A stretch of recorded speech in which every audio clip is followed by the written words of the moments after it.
Un saludo a todos mis amigos del canal Hablemos de Ajedrez. Hoy quiero mostrarles una partida jugada por el gran maestro Lenier Domínguez, un gran maestro cubano y el ídolo de Guinness. Hoy representa a la Federación de los Estados Unidos de América, un jugador que está en la élite del ajedrez mundial. Cumple hoy Lenier 38 años. Y quiero mostrar una partida como un halago unas felicitaciones a su onomástico de hoy, 38 años, cumple el gran jugador Lenier Domínguez. El mejor jugador con mejores resultados cubanos después de José Raúl Capablanca. Lenier se ha mantenido por muchos años ya en la cúspide, en la élite del ajedrez mundial. Hoy le muestro una partida que jugó con el gran maestro de élite, Anish Girish, en el año 2019. Fue una partida rápida donde se presentan posibilidades para ambos bandos. Una lucha a muerte con enroques opuestos, donde cada uno imprime o le imprime a la posición los elementos que indican la estrategia a seguir cuando se está luchando con enroques opuestos. Cada uno lanza el ataque. Lenier llegó primero, la partida tuvo altas y bajas, por supuesto, una partida rápida, pero veamos la gran demostración del ídolo de Guinness, el gran Lenier Domínguez. Vaya para él nuestras felicitaciones por su cumpleaños una vez más. Lenier tenía las piezas blancas, E4, C5, caballo F3, D6, D4, C por D4, caballo por D4, caballo F6, caballo C3, A6. Y estamos en la variante Naidor de la defensa siciliana. Aquí muchas alternativas, por supuesto. Lenier se decide por jugar la posición del ataque inglés, alfil E3. Aquí el negro juega E5, también era posible, por supuesto, E6, pero aquí se han jugado innumerables partidas de esta posición, de ambas posiciones. Caballo B3, alfil E6, F3. Esta es la idea del ataque inglés, un ataque que fue creado por los grandes maestros ingleses, Anthony Malley, John Nunn, Chandler, Michael Adams, todos ellos, Nigel Shore, lo jugaron con mucho éxito y crearon problemas graves a las negras en su momento. Sin embargo, ya la posición está muy estudiada y es una posición de chances con ambos bandos. H5. Esta es una jugada que para los que no están muy compenetrados con la posición y todavía no han llegado a la maestría del ajedrez, les puede parecer rara, porque supuestamente o sencillamente el negro debería enrocar y va a enrocar corto, y esta jugada pues presupone quizás una debilidad en el flanco del rey. Sin embargo, esta jugada tiene un objetivo muy puntual y es evitar la expansión de las blancas con G4, que es la idea fundamental del ataque inglés, o del sistema inglés, y generar ventaja de espacio en el flanco del rey con posibles ataques muy violentos sobre el enroque del negro.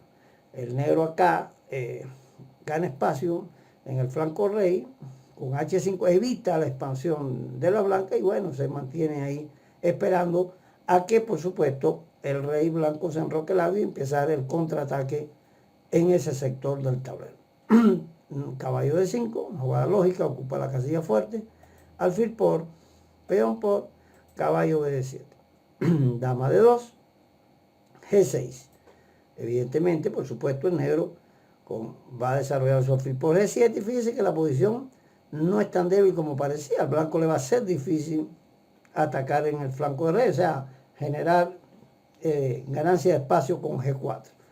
Le va a costar un poco de trabajo en la posición. Enroque largo, alfil G7, rey B1, una jugada profiláctica que generalmente siempre se juega o casi siempre se juega cuando nos enrocamos largo. Una jugada que le da seguridad al rey, ¿verdad?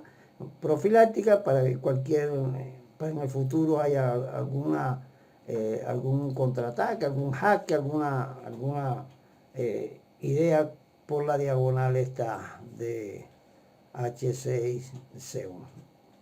Rey B1, dama C7, alfil E2. Ya el blanco está, por supuesto, preparando G4, porque la idea precisamente es esa, generar complicaciones en el flanco del rey, enroque corto.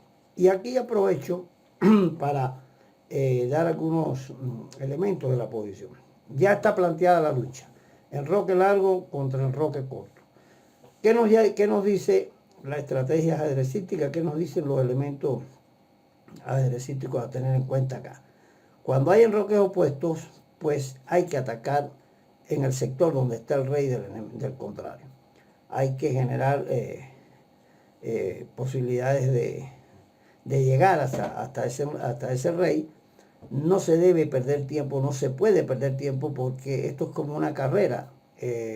Sencillamente el que llega primero es el que gana. Yo siempre le digo a mis alumnos, por ejemplo, cuando estamos estudiando partidas de este tipo, enroques opuestos, usted como una carrera de maratón, cualquier carrera de atletismo, por ejemplo, si usted está corriendo y de pronto se para a tomar agua o abrocharse los zapatos, etcétera, el contrario pues le pasa por al lado. Aquí es igualito. Si usted se para, si usted no ataca, si usted no juega agresivamente, pues el contrario sí lo va a hacer y va a llegar primero a su rey y le va a ganar la partida. Por tanto, aquí es muy importante, es sumamente importante, es imprescindible jugar con actividad. Cada uno en su flanco. El negro va a generar ataque en el flanco de la dama porque ahí está el rey del blanco, y el blanco va a abrir posiciones, va a atacar en el flanco del rey porque ahí está el rey de las negras. Veamos cómo estos grandes maestros de élite juegan esta posición. Lenier G4, por supuesto, consecuente con lo que estamos hablando. No se puede perder tiempo, hay que generar debilidades en el enroque del contrario. Torre F8, una jugada también que va con la posición. El negro coloca su torre de F en C8, en la columna semiabierta, ¿verdad? ¿Y por qué la torre de F y no la torre de A? Bueno, en primer lugar, por varios, digamos así, varios aspectos. El rey aquí se le está dando en un posible ataque del blanco un escape al rey por F8. Segundo, la torre en A8, con el plan que se ejecuta en la partida, va a apoyar al peón de A para expandirse en el flanco de la dama, o sea, para expulsar al caballo de B3 del blanco y generar opciones de ataque en el flanco dama. Torre C1, una jugada profiláctica que es necesaria para sobreproteger al punto C2, porque la dama quizás vaya a tener otras funciones en la partida o en la posición, llevándola hacia el flanco del rey con posibilidad de ataque, pero el punto C2 hay que protegerlo. H por G4, F por G4. Y el blanco ya aquí logró algo que quería. Ya se vislumbra el H4, H5, ¿verdad? Abrir la columna H, un alfil H6, para eso está la torre C1. Por así, el cambio en H6, pues la dama sí puede pasar acá sin temor a un ataque sobre C2. Cuando yo haga H4, H5, pues voy a abrir la posición. Y aquí viene lo que estábamos hablando. Esto es una carrera, aquí no se puede quedar parado nadie. Aquí el que se quede quieto pierde. Y el negro, el gran maestro Giri, de la élite, un monstruo del ajedrez, pues comprende exactamente la posición y juega A5, buscando contraataque contra este caballo de B3 que no parece tener una buena casilla de retirada. Daniel continúa G5 sin perder tiempo y Giri le contesta con A4. En una partida anterior, Lenier contra el gran maestro francés Bacrop, el negro Bacrop había jugado caballo de 4. También en esta partida Lenier triunfó. Por tanto, estamos claros que Lenier estaba familiarizado con la posición que se estaba jugando. G por F6, ¿verdad? Ahora fíjense que el negro no es posible tomar el caballo de B3 por la sencilla razón de que si toma el caballo de B3 se le toma con el peón de 6, la dama quedaría atacada y se pierde una pieza. Por tanto, el negro captura en F6 y mantiene la presión sobre el caballo de B3. Aquí los módulos dan caballo a 1. Sin embargo, es una jugada un poco hasta fea, ¿no? Lenier acá no pierde tiempo, devuelve el material que tiene de ventaja, pero siempre con la perspectiva, con el objetivo de abrir columnas diagonales contra el rey contrario, H4. Si caballo a 1, posiblemente A3, generando ahí debilidades muy peligrosas en el flanco del rey. Hay un caballo de 4, incluso también caballo de 4 en lugar de A3 podría ser una jugada a tener en cuenta, seguida de A3.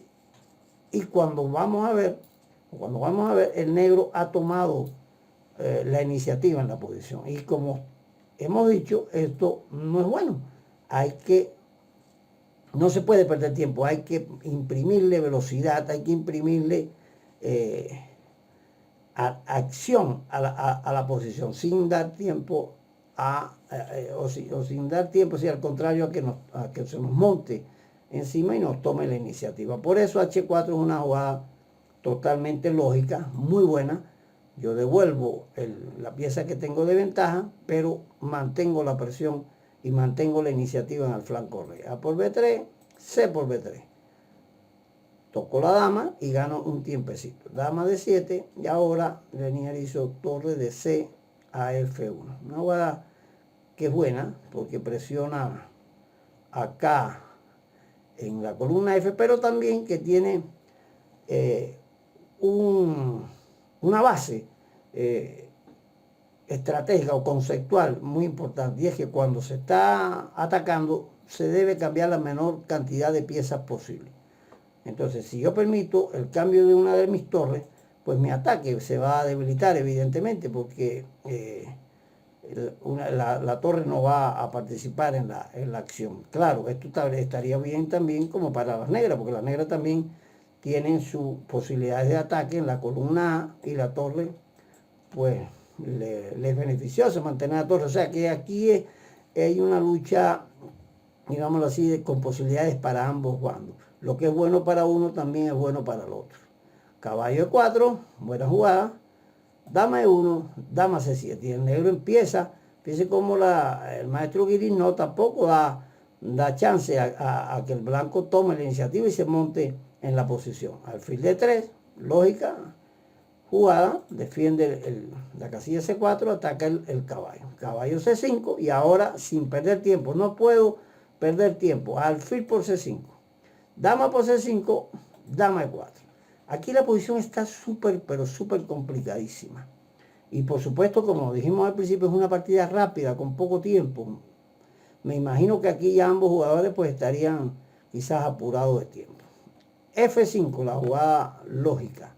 El negro contraataca y quiere tomar la iniciativa. Lenier tenía por supuesto previsto esto y sacrifica la torre. Y aquí la partida toma un ritmo brutal, un ritmo, una vorágine en la posición. El blanco quiere llegar con la acción de la dama y el alfil, esa batería puesta, más esta torre que pudiera entrar en cualquiera de las columnas, lo mismo la columna de G como la columna de F, y atacar al rey contrario.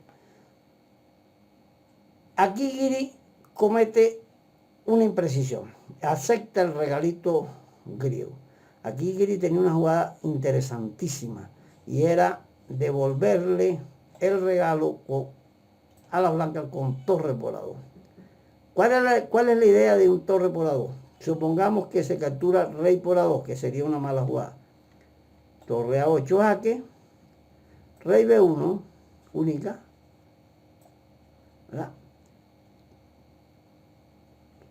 E por F5, G por F5, dama por F5, torre A8 jaque, la columna A, rey B1 y ahora E4, una jugada súper violenta que despeja la diagonal del alfil de G7 y la posición está pérdida. Aquí se produce un mate elegante, torre a 1, rey por jaque y mate. Aquí aprovecho también para los que están estudiando a nivel medio del ajedrez para dar un concepto muy pero muy importante. Cuando hay alfiles de distinto color, pero hay piezas, damas, torres, etcétera, el que tiene la iniciativa tiene la ventaja, el que está atacando tiene la ventaja. ¿Por qué? Sencillamente porque prácticamente juega con una pieza de ventaja, que es su alfil. Porque fíjese aquí que el ataque es por las diagonales negras, por las casillas negras, y el alfil blanco sencillamente es un espectador. Lo mismo sucede si el blanco ataca por las casillas blancas con el alfil negro sería un mero espectador.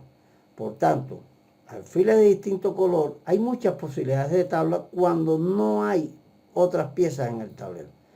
Fíjense que eso es un criterio muy importante porque a veces los que están comenzando en el ajedrez pues crean la falsa expectativa, la falsa ilusión que alfil de distinto color es tabla la partida, independientemente hasta que tenga material de menos. No, muchos finales de alfil de distinto color es tabla cuando son alfiles puros, lucha de alfil contra alfil, pero cuando hay piezas mayores, dama, torre, etcétera, el que tiene la iniciativa tiene la ventaja. Y esta es una posición que lo demuestra. Aquí Lenier hubiera tenido que hacer torre F8 jaque, torre por, rey por A2.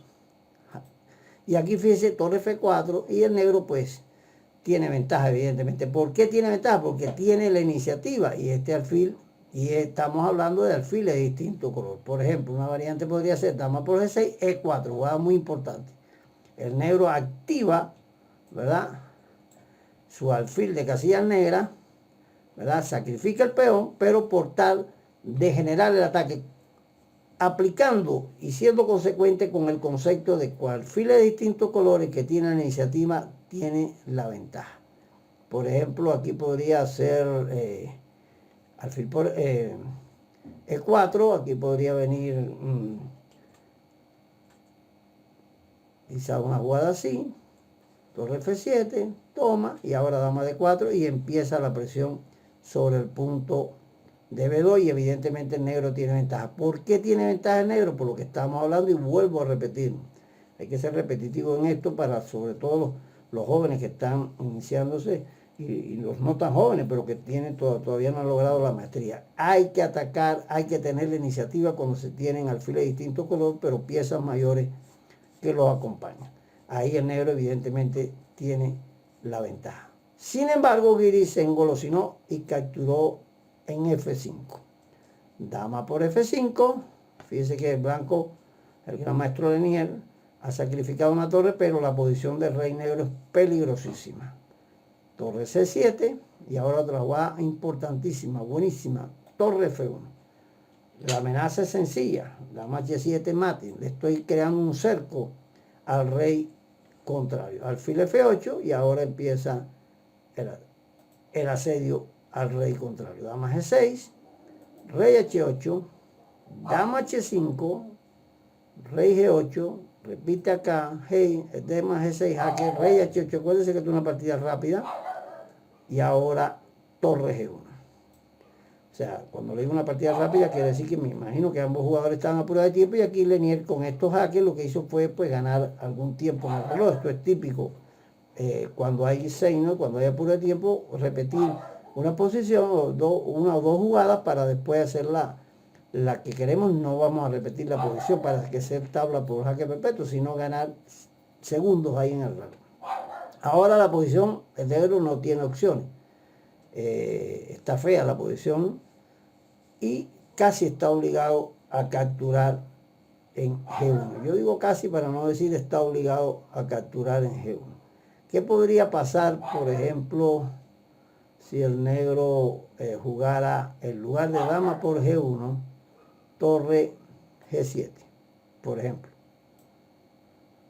En lugar de dama G1, torre G7, oponiéndose a la acción de acá. Aquí podría venir una jugada como esta, jaque. Tendría que venir acá.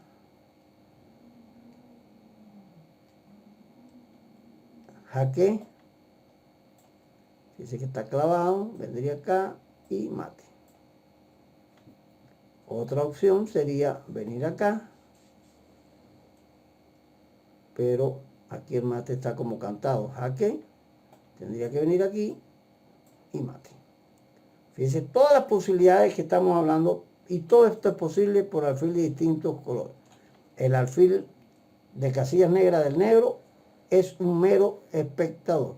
Por eso Giri se decide y cambia dama por G1, dama por alfil H6. Fíjese que si estamos mirando la posición, pues negro tiene 2 torres por la dama, lo cual generalmente 2 torres son superiores a la dama en muchas posiciones. Sin embargo, ¿cuál es el desequilibrio estratégico aquí importante en la posición? Pues que el rey de las negras está muy pero muy débil, y esto le genera muchas complicaciones. Alfil C4, evidente, para evitar torre C1 jaque.